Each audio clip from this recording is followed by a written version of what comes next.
This is not just exceptionalism. The only word for it is supremacy. I've been to Gaza.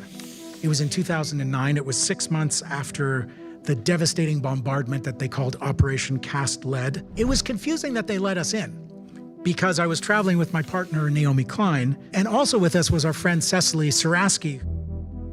The people we met, the extraordinary generosity, the level of discussion around the most magnificent dinner tables with people who had massive challenges putting together those meals, I have no doubt. We met Gazans who had lost their entire family in a single explosion. It was a brutal foreshadowing of the situation today in which most of northern Gaza and vast swaths of the south, the built environment and the civil infrastructure of Gaza have been just leveled.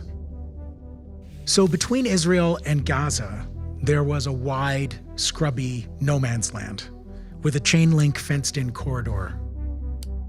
At one end was Israel, the Erez checkpoint, which is like a mammoth concrete structure that was built to process at least 10,000 Palestinian workers a day, except that Gaza was put under siege and the cheap labor was mostly locked on the other side of the wall. At the other end was the Gaza side, where the border was a shipping container, empty except for a battered desk with the two guys behind it and a metal chair where I sat for about 45 minutes as they questioned me.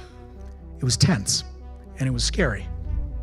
Mostly they were stuck on the fact that I had a Canadian passport but an Israeli name, and they were utterly uninterested in the two women that I was traveling with. And eventually they kind of let us through. My experience with the Israeli border was as asymmetric as the two structures themselves. And I won't tell you the long version, but after many, many hours of waiting in a concrete maze outside an elevator with no call button, we were let in to be processed. It was like being the only travelers in a giant empty airport. And once again, the officials showed almost no interest in Naomi and Cecily. The casual misogyny was the thread that connected the two very different experiences. I was taken up to the very top floor of the facility, down corridor after corridor to a corner office, where I was introduced to the commander of the entire checkpoint, is a brigadier general, if I recall correctly, who took me to the window and pointed out at a squadron of tanks that was moving around in formation.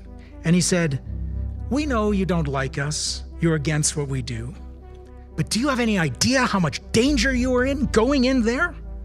We were mobilizing a whole army division to go into Gaza and rescue you.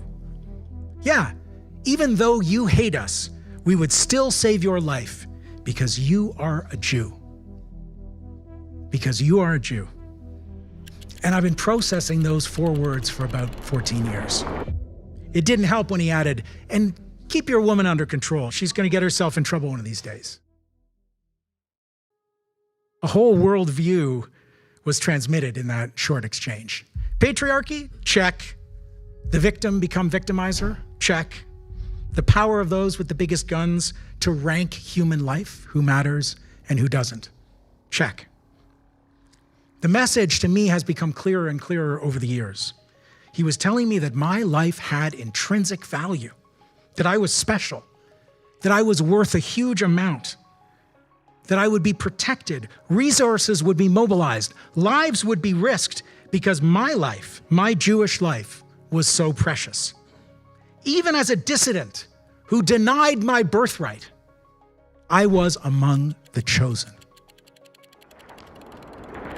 And that's the same message that Israel has been sending in response to those gruesome attacks and murders of civilians on October 7th. The apocalyptic fury of retribution and collective punishment. On one level, it's just to send that message that Israel will take 10 Palestinian lives for every Israeli life taken. That's the exchange rate. This is not just exceptionalism. The only word for it is supremacy. A worldview that sees some human beings as inherently valuable, while others are less than human. Human animals, as Israel's defense minister said. Children of light versus children of darkness, as its prime minister said. It's the violent logic of colonialism. It's the logic that leads to genocide. Massive demonstration. We're in a fight for life, for the right of all beings to live a life of decency. Those are the existential stakes of our struggle. And the current violence and its ripples around the world have to re-ground us in that basic truth.